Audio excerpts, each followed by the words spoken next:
My name's Steve Falcon Napier. Welcome to the Circle of Brilliance. On today's call, we're going to continue our discussion of pride-based leadership, just kind of a high-level review. Last time around, we talked a bit about some of the specific exercises that we do. Among them, I think we talked about the 4 facets of leadership. What happens if things aren't in balance when it comes to leading the family, leading the focus, or the future, leading the focus, and leading the facts. And we also talked about the 2 of those things really do fall in the category of true leadership, and the other 2 are very necessary, but they really are in the domain of management more than it is in the domain of leadership. So if that doesn't sound too familiar to you, I will point you to the recording for that one. But today I thought, why don't we just kind of do a click through the PowerPoint presentation, and you can see the shape of a whole program. And as I do this, I'll point out to you which pieces of it really do serve as nice, just little standalone exercises you could do in some other leadership program you might be doing, and kind of go from there. So, okay, questions, comments before we launch into it? Good. All good? All good. All right, so here we go. So, and again, you guys should have this if you want to click along locally, but here it is. So this is what I put up as their, and again, we originally did that for that really big client we had, who I'll allow to remain nameless, but their subtitle for their whole campaign for the whole leadership development course they wanted to do for, it lasted over 2 years that I did this for them, but their subtitle was Building the Optimal Environment for Performance, Productivity, and Profit. So I used their title as my subtitle for pride-based leadership because it really it worked perfectly. So might as well. Now, we did start off with a pre-training ChangeWorks profile. So I'd put together a list of what I consider to be mission critical activities associated with leadership.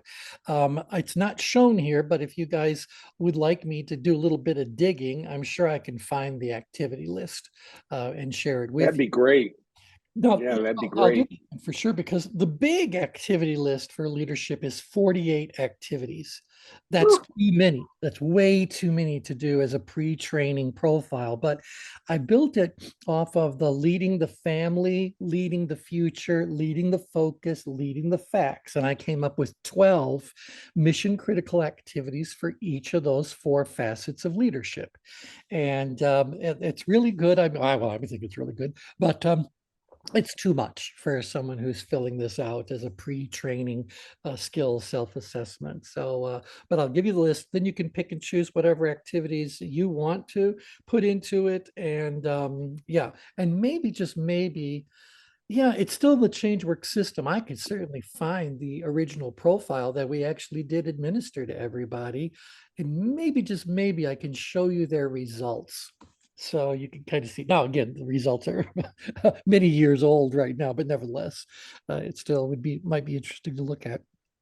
All right, so when the program began, I started off by setting the stage, and I just wanted to go through some real basic sorts of thoughts, or what I have always referred to in my training engagements as concept soup. So it's just kind of a thought to share with somebody, or it's a set of thoughts that are somewhat random. So it's just a bowl of concept soup. So one that I put is that symptoms of a leadership problem include that employees are disengaged, there's a poor attitude, lack of motivation, low morale. Obviously, you guys, if you're doing a program on leadership, have already had a conversation with your client, and maybe, just maybe, they've got other things that are happening that you think that is a key symptom of a leadership problem. Now, again, your clients probably don't know the difference between a leadership problem and a management problem, and they're probably attributing a great deal of what is a management problem to leadership. So you can do with that whatever you want, but obviously at a certain point in time, we need to educate them that there is a big difference, and they're never going to become good leaders by focusing on management skills. So, okay, then they say, those are the symptoms. Owners, executives, and managers at every level are under massive pressure to meet and exceed their business objectives. But the numbers are not the game. They're just how we keep score. The real game is people. And to win the game, we must optimize performance and productivity, which brings us to the question, under what conditions does that happen most naturally? Yep. All right. And so that was setting the stage a little bit. And then that, I think that's when I said to them, so we can look at your results and you can see that we have an ideal location for each activity. That's where the natural conditions are. For whatever that particular behavior or activity happens to be. And so we want to get that as close as we can. Um, if you want, you can certainly talk about the nature of change. You do want to just emphasize change, control, tension, and the threshold of activation if you're going to do the nature of change. But again, you need to have a lot of time available in your program for this to fit in. If you've only got an hour, you've only got room to fit an exercise, this is not what you would do. We also talked about basic tension management and the reason, so you guys know, the reason why you don't see a lot of slides in this deck for the details for the nature of change in basic tension management is because everybody who was sitting in my audiences had already gone through the basics of tension management, nature of change, etc. So all of my programs for this client built on one another over the course of a good long while. All right. And so then sooner or later we get to the exercises. Exercise number one, walking the path. And this is, again, just the path of self-discovery kind of a training. You have your choice. You could say, here's the activity I want you to explore. Now walk the path. I put these slides in there just to do a quick review with them about what each of the different steps kind of was all about. But I was trying to help them understand that the power of the black step is that it is during the black step that we get to the root cause of what's going on. So if you drill down, seriously enough, it really is the black step. Because again, the question is, if you know where you're at and you know where you want to go, why are you not already there? And this is where we start doing the obstacle identification. And in their lingo, that is a variation on root cause analysis. So I was trying to let them understand that root cause analysis does not require that we all sit down for hours and hours to do some deep, deep diagnostic kind of thing with fish-shaped diagrams and all this kind of stuff. We just need to ask ourselves these simple steps of the path. Where are we at? Where are we trying to go? Why are we not already there? And I said to them that when it comes to leaders and managers and decision makers of any sort of company, they need something portable. They need something quick. They don't have time to do the deep, deep dive that perhaps other disciplines inside of the corporation might be able to do. So I just wanted to reemphasize that the path of self-discovery can be used as a form of I don't want to say superficial, that doesn't do the path justice, but it's a quick way to start identifying what's going on with the causes of the struggle and failure that someone might be experiencing. So thoughts about that? So far, so good. Yep. All right. Yep. All right. So then we get into the deeper subject of root cause analysis, and this is where we get a little bit more concept soup. And by the way, you could spend a whole day on the path of self-discovery. We've talked about that on many occasions. How many examples do you want to give them? How many exercises do you want to give them? Do you want them to do a tabletop run through the path and then report to the group? You got umpteen different ways. You guys have training backgrounds. You know how to turn a simple exercise into a full day program. So, but sooner or May later, I ask a quick question? you may ask a slow question. If we go back to the diagnostic of the black step, do you give like the theory of constraint? A lot of times people give you a litany of a list of different things that they believe are the root cause, and typically it's like one big thing with a bunch of affiliates around it. So do you Yeah. limit that so that it doesn't like go on and on and on? I would not do that for this particular level of an exercise. I Got would it. say to them that we are just looking for a place to begin, a place to look at. And as our program goes on, we will do other ways of doing root cause analysis, and we'll go deep with each one of those, because the more sophisticated the root cause analysis tool happens to be, the more detail you hope you can pull out of it. For this particular client, they were all about Ishikawa diagrams. Are you guys familiar with Ishikawa diagrams? I don't know You if I know, heard of that. Yep. It's well, and we called it Fishikawa because it takes the shape of a fish. So it does. It absolutely does. And then I could use my whole metaphor as that if you've got problems, your fish isn't swimming in the right direction. So how do you get your fish to swim in the right direction? So there's this whole thing built around Fishikawa.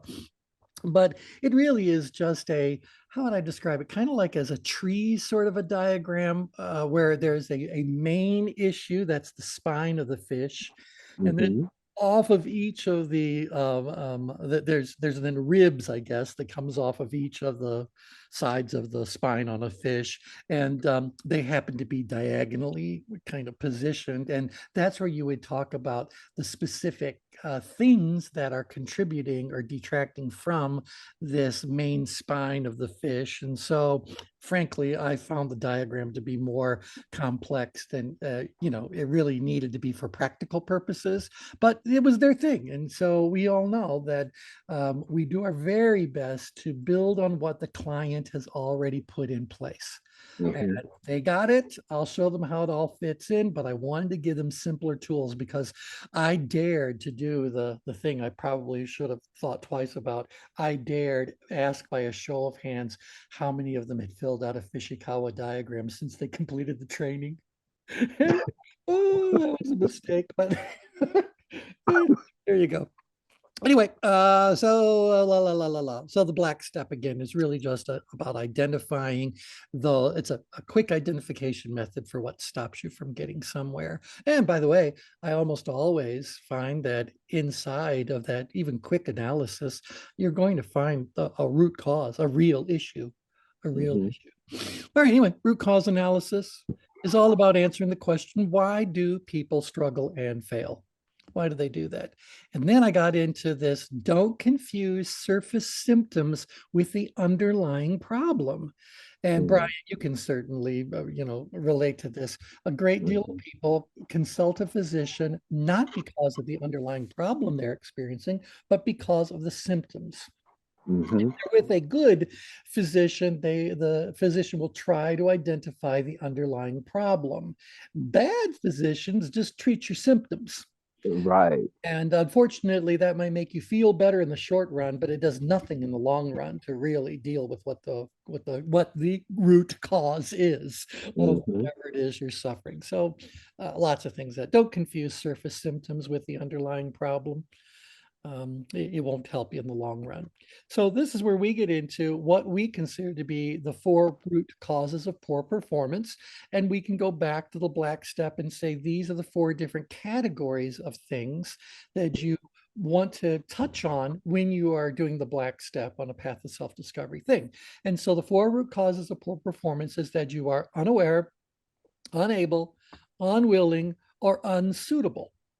And so that's what we start doing as we go through the next exercise about drilling to the core. And it's the same thing. I just babbled it all off. It's all about the black step, getting more detail. There are 4 root causes. And so obviously I have to explain what each of these root causes are all about. So just as a quick review for you guys, what kinds of awareness issues can lead to poor performance? If I, thinking about a client, what is it that they are not aware of that it ends up being the root cause of whatever the struggle or failure they're experiencing? You think about it? What is it? All right. Okay, I'll give you some examples. I may not be aware of the fact that the needs of my clients have changed. I may not be aware of the fact that newer technologies have appeared in the marketplace that Mhm. supersede ours. I may not be aware that certain legal, well, laws, of course, but guidelines, things like that, have come into different play. So if I'm not aware of something, then and that has to do with something that's so essential to know about before you even go and do anything. You know, it's going to affect what the outcome happens to be. So is the struggle and Mhm. failure coming because the employee doesn't know something? I don't know what's expected of me. I don't know what resources I have available to me. I don't know who else is working on this. I don't know why it's even important to the company or to the client. I don't I know. don't know how I'm being measured. I don't know how I'm Mhm. being measured. Um, Mhm. I might even not even know that it's my responsibility. So I don't know where this is coming from. I don't know, blah, blah, blah. Anything that starts with I don't know is an awareness issue. And so I do believe that a great deal of the struggle, perhaps not the failure, but the struggle that people have in optimizing their performances, they have no idea what you want and why you want it. And what Yeah. they just don't, I don't know. I just don't know. I see that a lot in organizations, often at the top, where they implement these policies without understanding, perhaps even considering unintended consequences on how it's going to impact people. Yep. So, like, if you think of three P's in terms of policy, processes, and people, a lot Yep. of times they often start at the policy level. They don't consult and see how it's going to impact the people. Therefore, they're not too concerned with when people are unable to meet these processes that they have in place. And we see it like at Amazon and different tech startups all the time, and they come out with new policies. Oh yeah. Yeah, yeah, yeah. And then you end up with employees who are kind of going like, where did this even come from? Hmm. And they just don't know. Well, part of the problem, to your point, is that the higher up in the organization we go, the bigger picture thinkers these people are. Obviously, depending on their personality type, but that's a generalization that I think will hold true very often. They're big picture. So when they say, we ask them the question, what do you want your people to do? And they answer us as consultants they've paid. They answer us, well, we want them to sell more. Mm. Okay, how do you think they're going to do that? I don't know. It's like, wait, what? What do you want your people to do? I just want them to get along. Or it's like they got these big things. I'm like, we got to break that down into specific behaviors and things that we can actually monitor and manage and train for and all that sort of stuff. And we just so bottom line, there are plenty of things that if people are unaware of whatever it is, then they're going to struggle and might not even start it because no one ever told them what it is that they wanted to do. So I'm not performing well because I'm unaware. um, Now we'll get into a deeper look at these things a bit later on in the slide deck that you'll see. Another thing could be I'm unable to do something. So ability is knowledge and skill and experience. And so maybe I don't have the knowledge, I don't have the skill, I don't have the experience. Also, sometimes these ability issues can also be connected to resources. Hmm. And I don't have the resources that I need, well, then I'm sorry. It's not so much that I'm not able to do it as much as it's not possible to do it. So I don't have what happens I need. So it doesn't really affect my ability as much as it affects possibility. Um, and so that's now we're talking a little bit more about the resource side of things. So do make sure that you factor in the resources here.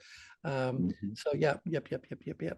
Chris, I see you've been having a little bit of trouble there. I have, yeah, I've done everything I can do on my side. So hopefully you can chat if you'd like to include something. Yeah. Okay. The next category would be about willingness issues. Now, the thing about willingness issues is that it can be a primary cause root cause, or it can be a secondary root cause. So let me explain what I mean by that. And again, this should all be reviewed for you guys. If someone is totally unaware of something, would you be surprised to also find out they're unwilling? No. No. If they're lacking the ability to do something, would you be surprised that they're also unwilling to do it? No. No, No. but it's not the primary problem. It's a secondary one. And so we know that if I take care of the awareness issue and the ability issue, well, then this willingness issue may very well go away, in which case it was not the root cause. So when we're talking about unwilling here, we're talking about unwilling as a root cause, as the primary cause. And this is where we get into very interesting situations in organizations where you've got a group of people who are fully aware of everything that needs to be done. They are completely able to do it all. They are well suited, looking at that last one, to do it. They just don't want to. They just refuse, or they drag their feet and just go through the motions. So it's kind of like a silent rebellion, maybe not even so silent. They're unwilling to do it. Maybe they're just so annoyed with everyone that's been involved in whatever's happening that they just go, oh, I could do it, but I'll be darned if I'm going to do it for you. You know, have you guys ever had those kinds of issues where it really just becomes a battle of wills inside of an organization? Exercise of resistance, I call it. That's it. That's right. So the resistance is coming from somewhere. Obviously, if there is a true willingness issue in an organization, that has to be dealt with in a very different way. Unfortunately, very often executives believe that willingness or a lack of willingness is because the people need to be trained more, what do I say, specifically perhaps, or they need to be monitored and policed to be made to do what needs to be done. And so they address a willingness issue by exercising force of will, or they throw a program at them that we already know isn't going to do anything because it's not the problem. Yeah, that creates more resistance. Well, exactly right. And it makes the executives look out of touch with what's really going on. And so, by the way, this is where this whole unwillingness issue is where the earliest whispers of unionization start. And there's a lot of corporations out there who still have remained union free.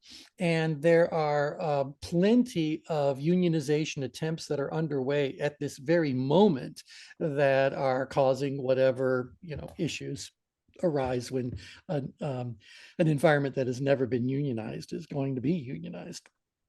So, but it's all about willingness. It's all about willingness. Maybe, just maybe, if I, as a business owner, put a little bit more energy into helping people be willing to do the work and do it right or whatever, the whole thought about unionization may never have arisen. Yeah. Let's see. T, I see you're unmuted. Did you want to chime something in? Who, me? Yeah, yes. Are you just back there I'm quietly? sorry. I'm going, did he just say? So it's coming to mind that I remembered that there were people with so many pocket vetoes Mhm. and you really couldn't identify them, but they were unwilling to really speak up. Yep. And it's very difficult to identify that. Right. And and I'm also thinking of a situation in Iowa where we just had a big plant closing. I mean, it's like almost 10 to 15% of the population that's going to be out of work. Yeah. Wow. And if you think about that, there's so many ways to use this.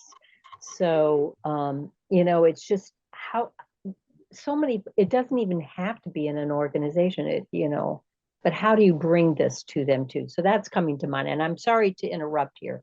No. I think this is excellent because I believe that willingness issues almost always, let's say that I'll give a little bit of wiggle room, almost always deal with interpersonal conflicts. Yeah. Maybe it's a political kind of thing inside of an organization, whatever it is, it's far more often than not, it has nothing to do with the work itself. You know, there's problem, and if we looked at, as you'll see later, unwillingness is about problems with the family. So this is a true leadership skill, making sure that people are willing and remain willing. You know, we help people find their own reasons why they do whatever it is they do, you know. So willingness is completely in the domain of you, the leader. And if you've got people around you who are unwilling, you're not a very effective leader. And I've said to many a client that it's easy to give someone a leader title. It's difficult, if not impossible, to ensure that they're a leader. Yes. So, you know, Mhm. it's just the way that it is. Say that again. That what did I just say? You just said it's easy to give somebody the Yeah, title of leadership Yeah. without the ability to be, or the competencies to be a leader. yeah. Yeah. Or even part of it too is the personality to be a leader. Yes. You Well, know? that competencies, it would include the characteristics. Ah, right. There you go. Mhm. Yep, yep, yep. Yeah. Mhm. So, and this reminds me why a lot of um, nonprofit or service organizations are failing. Tell us They more. don't have somebody to really step up, and they haven't trained them to be the leader. But just because you're in an organization and you've been put into a service organization doesn't mean you can lead it. Right. Mhm. Absolutely right. Which, by the way, gets to the fourth of these root causes. There's a lot of times the bottom line is you're just unsuitable for Yeah. the job at hand, or you know, unsuitable for being a leader. Yeah, you might have earned your way up that, but we all know what happens if we promote our best performers from one aspect of the work into someone who's going to be managing that aspect of the work or leading that aspect of the work. Doing it and managing it and leading it are very different things. Mhm. And not everyone is suitable for all of it. Suitability also occurs at the individual employee level as either the task changes or how the task is executed changes. So now more and more people are incorporating Chat GPT and similar AI into their work. And they're starting to also realize the limitations of AI, and it completely disrupts the how part of how things are done. And so if AI is currently ready to do the job you want to be done, you may not be suitable for the task anymore, because I'm sure that you're going, like for writing, you go from being a writer to being a writer of prompts, hoping that that prompt is going to bring you the whatever the written output is that you're looking for. And I don't know how much you guys have played with Chat GPT, but has anyone else realized that prompt writing is not easy? Mhm. You got to be a prompt engineer. It may very well be that there's a suitability issue. Suitability. Yeah. Takes a lot of patience. So you can't do it based on your old thinking patterns. It's No, going to be uniquely different. yeah, yeah. Well, and revealing my age, I think a lot of us are contemporaries on this side of things. But when I first started doing sales training, the most advanced technology that a sales representative carried with them was a legal pad and a pen. That was it. There was no telephone. They didn't have cell phones back then. Maybe they had a calculator, but they did not have technology to speak of at all. So you can Mhm. imagine when technology started being introduced to the sales role and started talking about things like showing a PowerPoint presentation when you went on a client call, or doing some more complicated sorts of spreadsheets or whatever. There were a lot of people who were very reluctant to let go of their yellow pads. Mhm. By the way, those people with the yellow pads sold circles around, everybody in their heyday. But when the technology changed, their special, what I want to say, special performance didn't Mhm. become so special anymore. So Mhm. now, Brian, do you guys still do bloodletting in the world of medicine? Some do. Do they really? Yeah, there's some they won't let go of it. Like these Right. are mostly private practice, but they Of just course. they just won't let go of it. Right, right, right. Because again, technology changes, and if you're not ready to grow as the industry grows or as the technology grows, well, you may find yourself unsuitable for Hmm. what's going on. All right. So these four root causes tend to serve as really good categories when you're doing the black step, just to say that, as we look at what's stopping from someone from getting to where they want to go, let's start by going like, what could the awareness issues be? What are they unaware of that would change? What about ability? What about willingness? What about suitability? And it really helps them create a more robust understanding. So Brian, it may not be as deep can go, but adding this element to it, at least make sure that you spend some time thinking about and perhaps identifying some contributing factors that are inside of one or more of these categories. Yeah. Do you look at it from multiple stakeholder perspectives? Give us some Because info.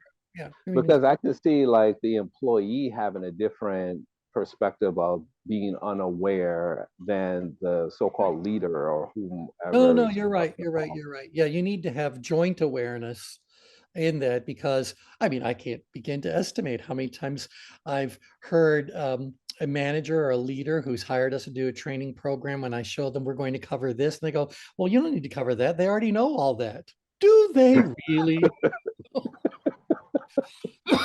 You know, we got to talk about expectations and responsibilities. Oh no, they already know all that. Do they Mhm. really? Mhm.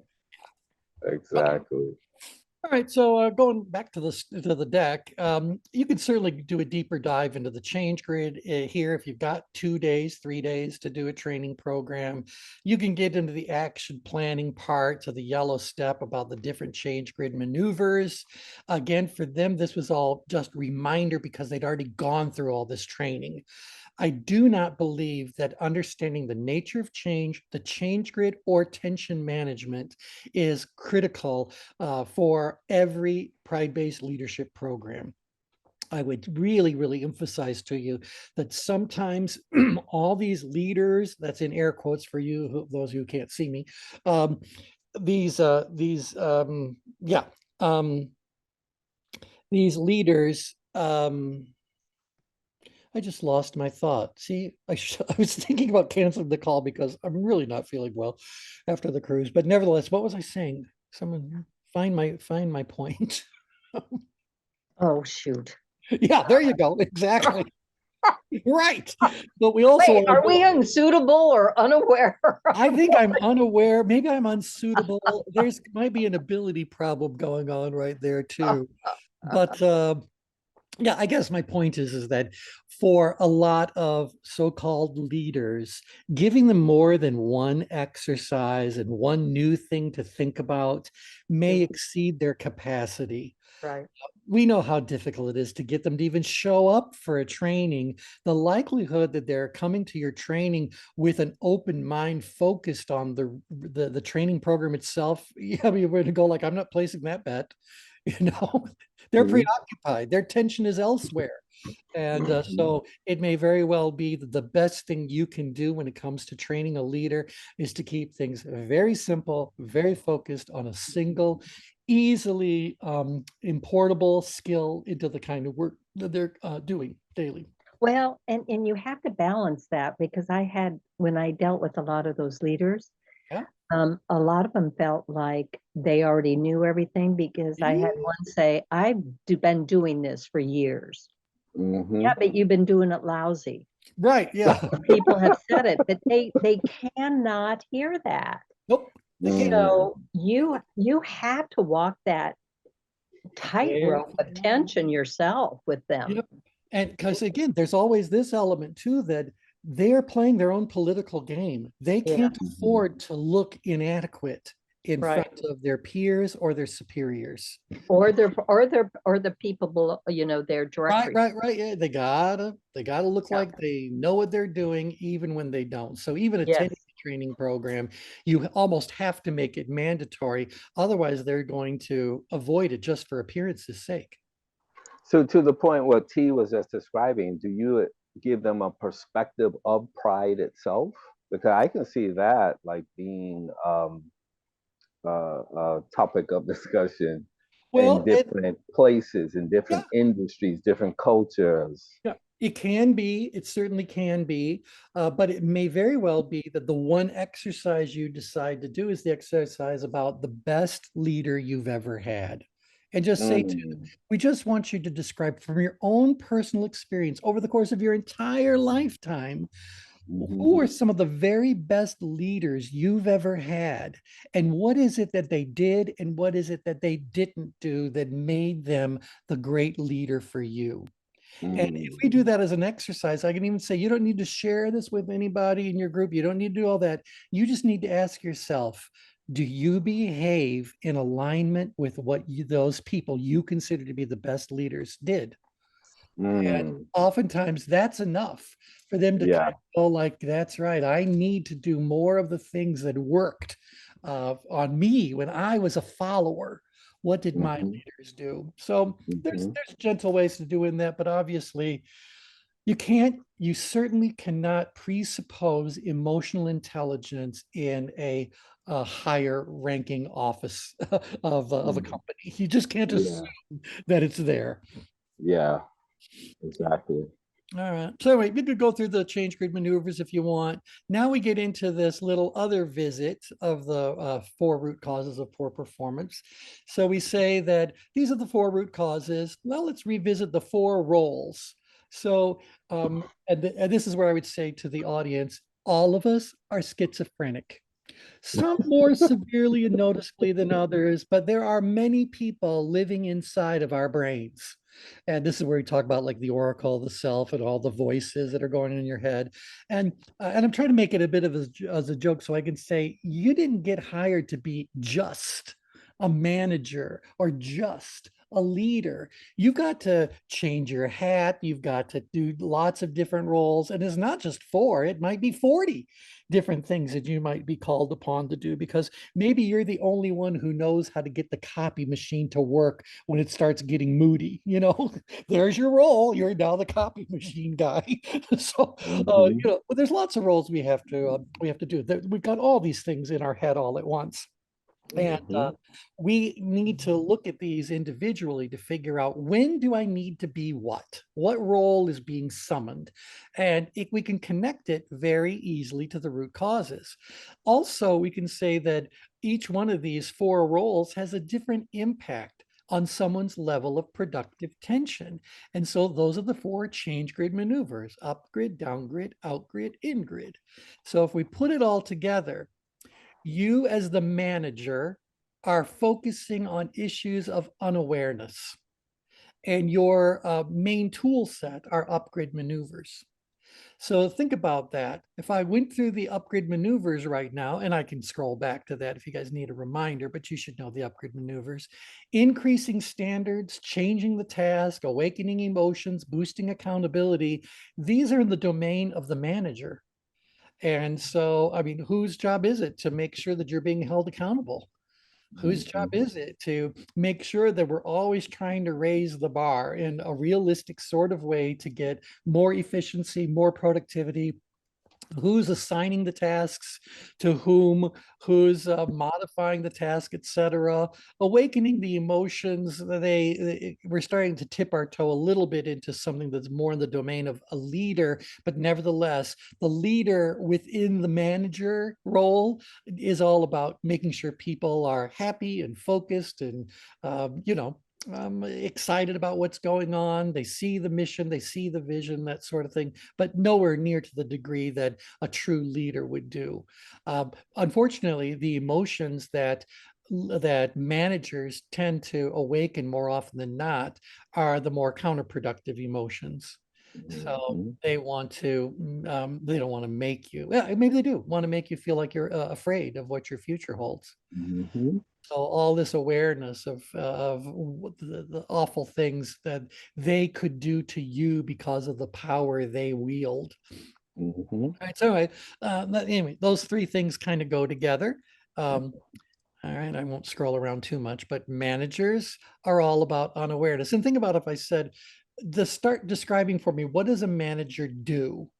Well, a manager keeps me informed of what's happening and how well I'm doing across whatever the metrics are. And hopefully they're letting me know what's going on in the executive offices and what's going on with competitive sorts of things and what's going on with rules and regulations and policies and procedures and all that sort of stuff. So can you feel the degree to which awareness issues are in the domain of the manager? Yeah. Yes. Yes. Yes. I assume silence is agreement. So now, if it's an issue of unability or inability, I want to keep them all uns, even though that doesn't necessarily work grammatically. I say if we insist on using it in a poor grammatical way, sooner or later it'll become acceptable. And right. That's true. It's just true. The language is constantly evolving. On the Monday calls, I'm talking about right now, the big topic for the Oracle, the self, is overcoming overwhelm. That there's a big difference between being stressed out and being overwhelmed. And while they may present themselves similarly on the symptom side of things, surface presentation, they are very different root causes. And I need to know, am I dealing with someone who's truly stressed or am I dealing with someone who's overwhelmed? That's a very different thing. Well, I got taken on the carpet because overwhelm is not a noun, it's a verb.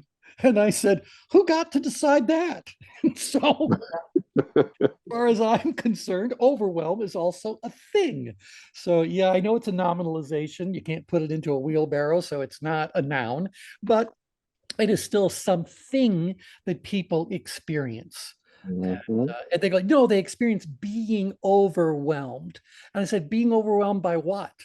And the Right. answer was, well, all the stuff that's overwhelming them. I said, can't I just put that all into a bucket labeled overwhelm? And so, because I'm going to. And so, yeah, there you go.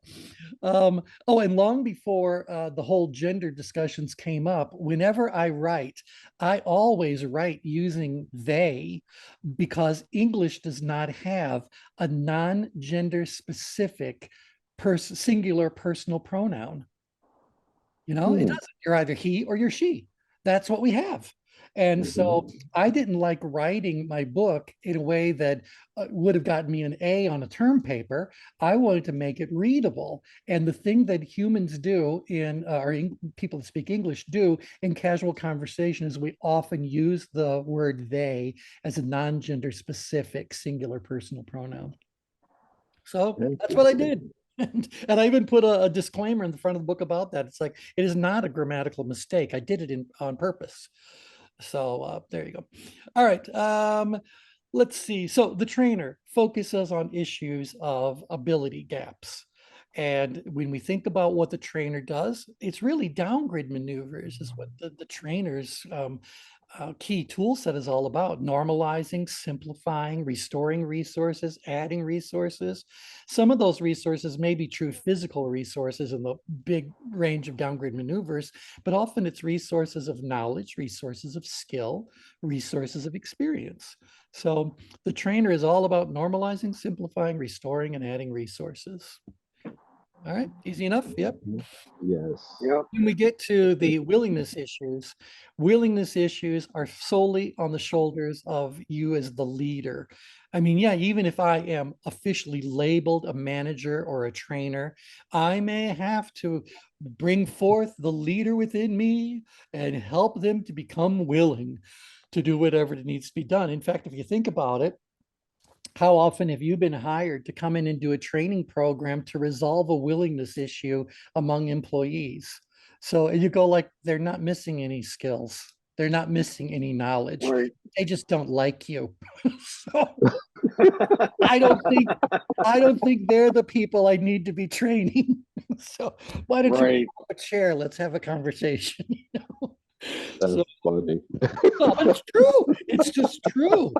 That is true. That is Yes. true. It's just true. You And just have so, to say, yeah, they don't like you. yeah, maybe they just plain don't like you. And Mm. it's amazing how much passive aggressive behavior can cost an organization. Yeah.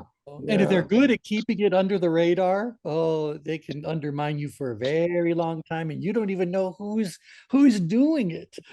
So yeah, they never underestimate the power of employees to derail everything that you want to do purely because they aren't fond of you. You Mm. said the wrong thing, like I did one training program many, many moons ago. And coincidental with my training program, I'm sure I've told you this story, was the company's annual state of the company address. And so the powers that be would come, and they chose this facility because it was a manufacturing facility and it had a lot of very flexible floor space. So they could bring in and set up enough chairs for everyone to basically sit there. And this is what the leader actually said to all these people that are in a very high tech medical kind of an industry. He said to you, now, if you look at the screen, and then he laughed and said, well, you don't have to because I don't expect that any of you are able to understand what this is showing. And he goes, but Mm. bottom line is look at the person on either side of you because one of the two of them is not going to be there next time around. And I said, Wow. so you just insulted everybody and then threatened them. So, and Wow. you want them to be willing.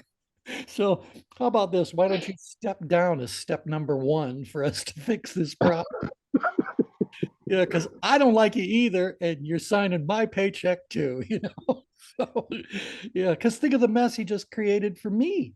I'm about Mm-hmm. to go back and do a training Yeah. class. Mm-hmm. You really think the people who are in my class want to talk about subject matter after experiencing that? So Right. No. I had to do an impromptu group counseling session. Okay, anywho, and the leader really should be about outgrid maneuvers. Outgrid maneuvers are about increasing the risk that someone is taking, appealing to their ego, inspiring them through leadership, providing that kind of coaching or mentoring that really helps someone step up into the role as a leader within and all that. This is what I'm supposed to be doing as a leader. I'm supposed to be seeing that you have capabilities beyond those that you recognize in yourself, really believing in you before you believe in yourself. I'm supposed to be letting you know that we really need you. It's not just the role to be served, but you bring unique things into this whole mix. So appeal to their thing and let them know that the reason why I'm focusing on you is because I believe that you have a spot where you can now, continue this and do this. And I'm here to be your mentor and your guide and all that good stuff. Can you hear that these things really are very much aligned with what true leaders should be doing? Mm-hmm. Absolutely. Yep. And then that gets us to the last combination, putting it all together, and that is issues of unsuitability or issues of suitability.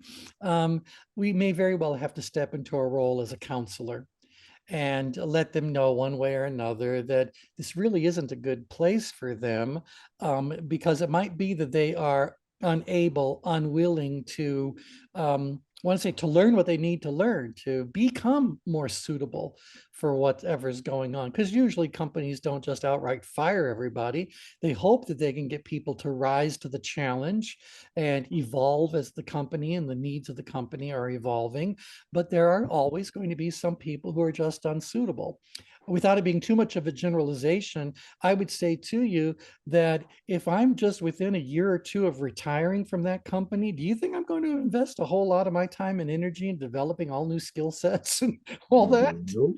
Nope. No. And that's why very often companies who are going through this may offer you an early retirement package. Mm-hmm. In which case, the more unsuitable I present myself as being, the more likely they are to offer me the early retirement package. And so, what would you do if you were in that situation, you know?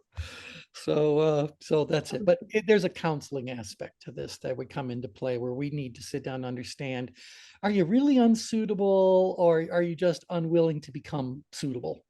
What's really going on here? And I may very well need to provide you with that counseling and guidance that just says, there's other things you could be doing inside of this company or elsewhere.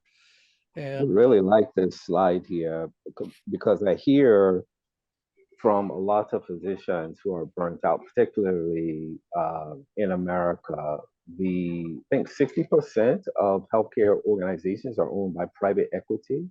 Yeah. And so, private equity is all about profit. And so they bring in their leadership team. And I often heard these leaders say things like, they don't pay me to be a psychologist. Right. And during the pandemic, they were making sheer business decisions, not people decisions. So, these leaders were getting bonuses, but yet they were closing down entire hospital wards and closing down hospitals and laying off people while people are seeing them getting bonuses. It was a nightmare. Of course but I it was. literally heard some of them Because say, they don't pay me to be a psychologist. they It's like, don't. what? And it's happening at every level of that industry, all the way up to the largest hospitals.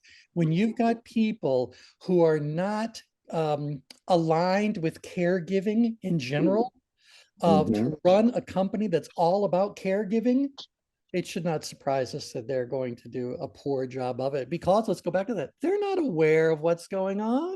They're not willing to change whatever it is. Their ability is confined to whatever the financial side of things happens to be. And then you end up with things falling apart. So, yeah. Did you get pushback on this slide when you were training like insurance agencies and this kind of thing? Did you get No, they were always, because the people that are in the audiences are the ones that go like, this explains it. This explains exactly what's wrong with this company. If there were managers, leaders in the audience, they would kind of go, I didn't know you were going to tell them about that. It's kind of like, the truth will set us free. So, and no one ever fired me, so I'm okay. Okay, anyway, but this idea about suitability comes into play. And by the way, we're not the first ones to bring up suitability as issues. Isn't it the Parker principle, the Peter principle, that you tend to rise to incompetency? Yes. Right, Yeah. your level of incompetence. Right, and that's been around longer than any of us have been alive. Well, and So, the other thing is that I have people who not tried out, but not auditioned, but interviewed for some jobs, and they were truly unsuitable, but they didn't have a job to go to. yeah, And so when they came back and said, why didn't I get the job? So you just have to say, well, this is what I was looking for. These are your strengths. right. These are where you can go and really be excited about what you do. Don't just take a job because you need it. That's right. And most of them don't hear that. Because often it's not offered, because although we're using the label counselor, this could be HR professionals, people that are doing exit planning. What do we use to employee assistance programs? Help people that are being downsized or outplaced or whatever, laid off, with updating their resumes and job search skills and all that. That's all falling into this category of what the counselor would end up doing, not just arriving and saying like, you're unsuitable, bye-bye. So yeah, so there's a lot. And I do think that although we could add another 4 or 40 different roles, these are the 4 main ones that I think people can more readily wrap their head around and, do whatever it is that really needs to be done for that. Okay. We're at the top of the hour. So do you guys have any questions, comments about this particular slide and how we got here? No, but can you want to talk about emailing me this? It's inside. It's actually inside of the PowerPoint presentation. Well, the chat didn't come through the chat for me because I'm on my mobile phone. Oh, yeah. You just need to send me an email reminding me to do that. Okay. I'll do that. You guys didn't all hear it, but we're back from the cruise now. And for reasons I don't really understand, I've not been sleeping well. And I woke up 10 minutes before this call started. And Linda's in trying to wake me up, and I was out of it. I was asleep as sleep can be, which is where I'll be in another 10 minutes. Well, congratulations. You did a great job. Well, we all know this. The show must go on. And so it's the way that it is. I can find the energy to do an hour-long call and hopefully do a good job of it. But, there's a price to be paid, and I'm going to be needing a nap later. There you go. Well deserved. Yeah, so thank you. So, but you could do this little series of things as a standalone. I don't really need my audience to understand even the path of self-discovery. I can just say that there are 4 root causes of poor performance: unaware, unable, unwilling, unsuitable. I can talk about these 4 roles and how they arrive. And although we use our terminology for upgrade, downgrade, outgrade, and ingrade, I could just say there is a unique skill set that you would employ for each of these roles, each of these situations. And I think you could present this as a standalone Yeah, exercise. absolutely. Yeah. I heard during some research when I was on a startup team building HR software that less than, I think it was 4% of companies actually model for performance. Oh, So yeah. you know how they can model for like financials 3 to 5 years out, but when they talk about we want good performance or high performing teams, and you ask what does that look like, no one had an answer. Like benchmarking and all those kinds of, they just didn't do it regularly to kind of give some kind of I guess blueprint or outline for what the possibilities could be. You're absolutely right. In fact, I don't remember exactly what your PhD is in, but isn't it in organizational psychology or organizational, what's your PhD in? Yeah, it's kind of in business and education for strategy, organization, effectiveness. Yeah, and so you, Mm. what Brian's talking about is something that you would have been the one among us who's most aligned for dealing with those particular kinds of issues. Mhm. Isn't that scary? Okay.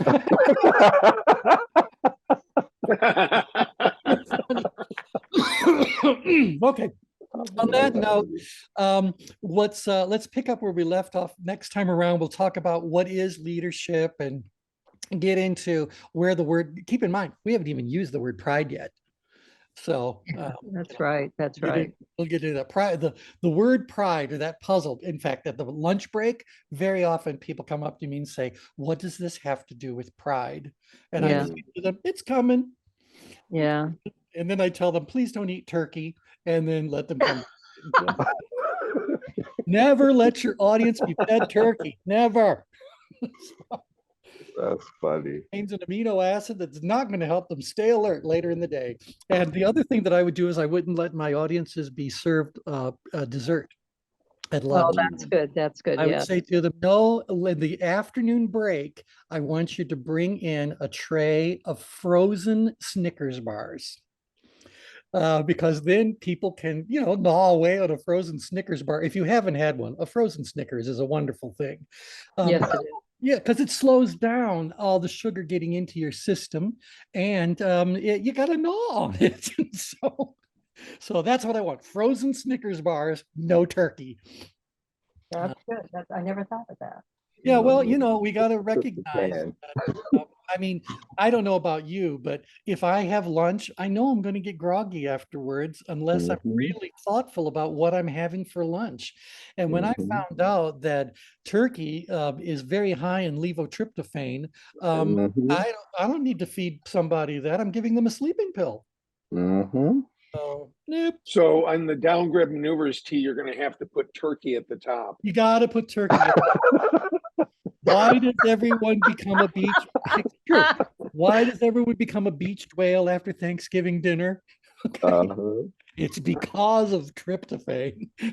That is funny. There you go. All righty. Okay, great talking to everybody. We'll pick up where we left off next time around. So thanks. Thanks so Have a much. good nap, Bye. T. Thanks for that. Get some rest. Have a good day.